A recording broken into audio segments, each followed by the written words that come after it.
महादेव कहते हैं, किसी को दुख देकर मुझसे अपनी सुख की इच्छा मत रखना। और अगर तुम किसी को एक पल का भी सुख देते हो तो अपने दुख की चिंता कभी मत करना। जब दर्द और कड़वी बोली दोनों सहन होने लगे तो समझ लेना जीना आ गया है।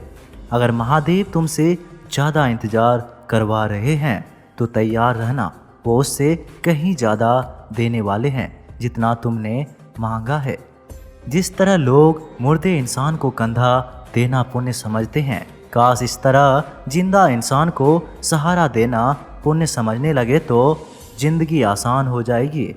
मत सोच इतना जिंदगी के बारे में, जिसने जिंदगी दी है उसने भी तो कुछ सोचा होगा। वे वजह ही नहीं होती लोगों से मुलाकात, किसी से सबक मिलता है तो किसी से ज्ञान। कौन क्या कर रहा है, कैसे कर रहा है, क्यों कर रहा है, इन सब से आप जितना दूर रहेंगे उतना ही खुश रहेंगे। हंसते रहो तो ही दुनिया साथ है, वरना आंसुओं को तो आँखों में भी जगह नहीं मिलती। जीवन में जो भी होता है वह किसी वजह से होता है, या तो वह आपको कुछ बनाकर जाता है या फिर से सिखा कर जाता है। जब कोई दिल दुखाए तो सबसे बेहतर है कि हम चुप हो जाएं, क्योंकि जिन्हें हम जवाब नहीं देते उन्हें फिर वक्त जवाब देते हैं। कटना, पिसना और अंतिम बूंद तक निचोड़े जाना, गन्ने से बेहतर कौन जानता है कि मीठा होने का नुकसान कितना होता है। अंधे बहरे गूंगे बनकर अपने लक्ष्य पर ध्यान देते रहो। यहाँ इतने खाली लोग हैं कि ना खुद कुछ करेंगे ना करने वालों को कुछ करने देंगे, और उनका मनोबल भी तोड़ देंगे। लोग जरा सी बात पर आपको छोड़ देते हैं और महादेव जरा सी प्रार्थना करने से आपको थाम लेता है। कर्मों से डरिए, महादेव से नहीं। महादेव तो माफ कर देते हैं मगर कर्म नहीं। यह अटल सत्य है कि जैसे बछड़ा 100 गायों में अपनी माँ को ढूंढ लेते हैं, उसी प्रकार कर्म अपनी कर्ता को आज नहीं तो कल ढूंढ ही लेता है। नीयत साफ और मकसद सही हो तो यकीनन किसी ना किसी रूप में ईश्वर भी आपकी मदद करते हैं। जिंदगी में जितना शांत रहोगे अपने आप को उतना ही मजबूत पाओगे, क्योंकि लोहा ठंडे होने पर मजबूत होते हैं। गरीब रहोगे कोई ध्यान नहीं देता, मेहनत करोगे तो सब हंसेगी, लेकिन जब कामयाब हो जाओगे तो सब चलेंगे। जिंदगी वह हिसाब है जिसे पीछे जाकर सही नहीं किया जा सकता, इसलिए आज में सुधार करें और पुरानी बातों को अनुभव की तरह इस्तेमाल करें। जिस जिंदगी में उत्साह, लक्ष्य और अनुशासन ना हो उसे जिंदगी जीना नहीं, जिंदगी काटना कहते हैं। कभी कभी आप बिना कुछ गलत किए भी बुरे बन जाते हैं, क्योंकि जैसा लोग चाहते हैं आप वैसा नहीं करते। जिस मनुष्य की हृदय में सच्ची मानवता हो उसकी सोच हमेशा यही होगी कि मुझे मिला हुआ दुख किसी को ना मिले और मुझे मिला हुआ सुख सबको मिले। मैंने हंसकर भी देख लिया और रोकर भी देख लिया, किसी को पाकर और किसी को खोकर भी देख लिया, और यह जान लिया कि जिंदगी वही जी सकता है जिसने अकेला जीना सीख लिया। जिंदगी बहुत कुछ सिखाती है, थोड़ा रुलाती है, थोड़ा हंसाती है। खुद से ज़्यादा किसी पर भरोसा मत करना, क्योंकि अंधेरे में तो परछाई भी साथ छोड़ जाती है। लोहे को कोई नष्ट नहीं कर सकता, बस उसका जंग उसे नष्ट करता है। इसी तरह आदमी को कोई और नहीं बल्कि उसकी सोच ही नष्ट कर सकती है। इसलिए सोच अपनी रखो, निश्चित अच्छा ही होगा। अगर कोई आपको सच्चा प्यार करता है तो वह आपको समय जरूर देगा, आपका हर परिस्थिति में साथ देगा और हमेशा आपके लिए समर्पित रहेगा, क्योंकि सच्चा प्यार एक दूसरे की खुशियाँ चाहेंगे, आंखों में पानी नहीं। इतने कमजोर मत बनो कि कोई भी आपको तोड़ सके, बल्कि इतने मजबूत बनो कि आपको तोड़ने वाला खुद ही टूट जाए। दर्द आपको मजबूत बनाता है, डर आपको बहादुर बनाता है, अनुभव आपको सीख देता है। जिस दिन हम समझ जाएंगे कि सामने वाला गलत नहीं, सिर्फ उसकी सोच हमसे अलग है, उस दिन जीवन में सब दुख दूर हो जाएंगे।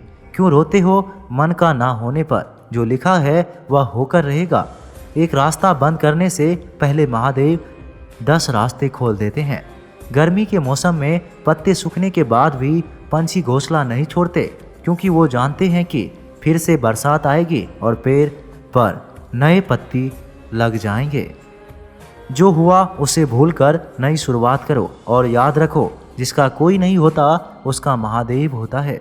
मतलब से जुड़े रिश्ते तब तक साथ देते हैं, लेकिन दिल से जुड़े रिश्ते आखिरी सांस तक साथ देते हैं। अच्छा काम करते रहो, चाहे कोई सम्मान करे या ना करे, क्योंकि सूर्योदय तभी होता है जब करोड़ों लोग सो रहे होते हैं। दुनिया में हर एक काम आसान है, केवल अंदर से आवाज़ आनी चाहिए। हमेशा मेहनत और उस परमात्मा पर विश्वास रखने की सफलता का सूत्र है। जीवन में सबसे बड़ी गलती वह है जिस गलती से हम कुछ सीख नहीं पाते। जो व्यक्ति अपने मन को काबू में कर सकता है वह जिंदगी में कुछ भी कर सकता है। इंसान की अच्छाई पर सब खामोश रहते हैं, लेकिन चर्चा अगर उसकी बुराई पर हो तो गूंगे भी बोल पड़ते हैं। महादेव कहते हैं, तुम्हारे बीते हुए कल को तो मैं ठीक नहीं कर सकता, क्योंकि तुम वर्तमान में अगर अच्छे कर्म करोगे तो मैं तुम्हारा आने वाला कल जरूर उजागर करूँगा। झूठी बातों पर जो लोग आपकी वाह वाह करेंगे वही लोग आपको तबाह करेंगे। बुरे से बुरा ही होगा, हम ये तो हमेशा ही सोच ही लेते हैं, मगर अच्छे से अच्छा होगा यह हम कभी नहीं सोचते।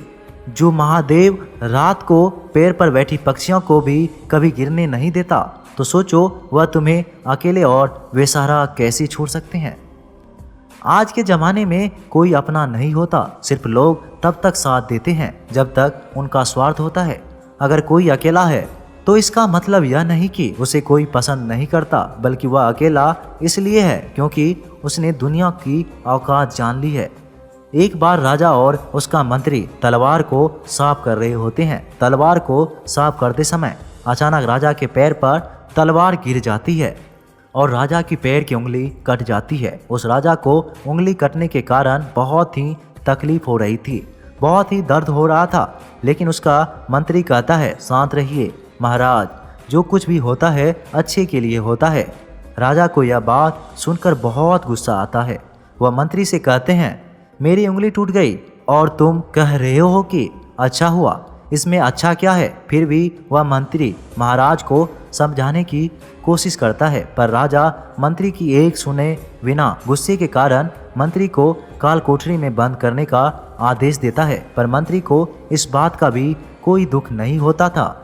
उसका यही कहना था, जो भी होता है अच्छा होता है, और वह अपनी खुशी से अपने आप को सैनिक के हवाले कर देता है।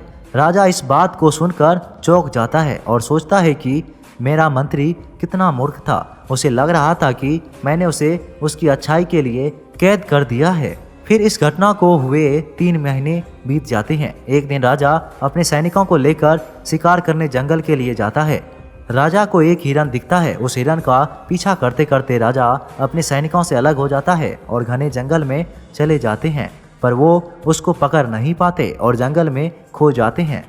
जब राजा को पता चलता है कि वह जंगल में खो गए हैं, तब वह बाहर जाने का रास्ता ढूंढते हैं, लेकिन अचानक कुछ जंगल में रहने वाले आदिवासी लोग आकर राजा को घेर लेते हैं।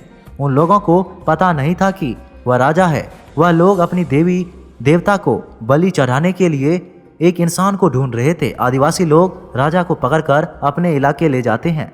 राजा उनको बार बार समझाने की कोशिश करते हैं, पर उनको राजा क्या बोल रहे थे कुछ समझ नहीं आता। वह लोग खुशी से नाचने लगते हैं और राजा को नहलाकर बलि चढ़ाने के लिए उनको कपड़े पहनाते हैं। अब राजा को लगता है कि वह मरने वाले हैं। जब आदिवासी लोगों का मुखिया राजा को मारने जाता है, तब वह दिखता है कि राजा की पैर की एक उंगली कट चुकी है। इसे देखकर उनका मुखिया कहता है, इस इंसान की बलि नहीं दी जा सकती, क्योंकि यह इंसान पूरा नहीं है, इसका एक अंग कटा हुआ है। और उनके ईश्वर को एक पूरे इंसान की बलि दी जाती है। और अगर ऐसा इंसान की बलि दी जाए तो जिसका अंग पहले से ही कटा हुआ है, तो उनके देवता खुश होने के बजाय नाराज हो जाएंगे। फिर वह लोग राजा को छोड़ देते हैं। राजा खुशी खुशी अपने महल चला जाता है और सोचता है कि अगर मेरी उंगली उस दिन ना कटी होती तो आज मेरी मौत हो जाती। इसका मतलब मंत्री सही कह रहा था कि जो कुछ भी होता है अच्छे के लिए होता है। फिर राजा अपने सैनिकों को आदेश देता है कि जल्दी से जाकर मंत्री को रिहा किया जाए। फिर राजा मंत्री को अपना पद वापस दे देते हैं और पूछते हैं, मंत्री उस दिन मेरी उंगली कट गई तो मेरे लिए अच्छा हुआ, यह तो मैं मान गया, लेकिन तुम जेल में हो, इससे तुम्हारा क्या अच्छा हुआ? मंत्री खुशी खुशी राजा से कहता है, महाराज आप शिकार करने के लिए जाते तो आपके साथ मुझे भी आना पड़ता, और अगर मैं आपके साथ आता तो वो लोग मुझे मार देते क्योंकि मेरा शरीर पूरा था। मंत्री की बात सुनकर राजा को समझ आता है कि जो कुछ भी हमारे जीवन में होता है वह अच्छे के लिए होता है। अगर हम अपने जीवन में भी देखें तो हमारे जीवन में कुछ मुश्किलें आती है तो हम उनका सामना नहीं करते और हम उनको ही दोष देते हैं कि यह मुश्किलें हमें आगे बढ़ाने और मजबूत करने के लिए आती है। हमें हर मुश्किलों को सकारात्मक तरीके से देखना चाहिए, क्योंकि हर चीज़ कुछ ना कुछ सिखा कर जाती है और हर व्यक्ति के जीवन में सुख और दुख का आना जाना रहता है। दोस्तों, आशा करते हैं आपको हमारी यह वीडियो पसंद आई होगी। अगर आपको हमारी यह वीडियो पसंद आई हो तो हमारे वीडियो को लाइक करें। ऐसे ही वीडियोज के लिए हमारे चैनल को सब्सक्राइब करना ना भूलें। मिलते हैं अगली जीवन बदलने वाली वीडियो में, तब तक के लिए धन्यवाद।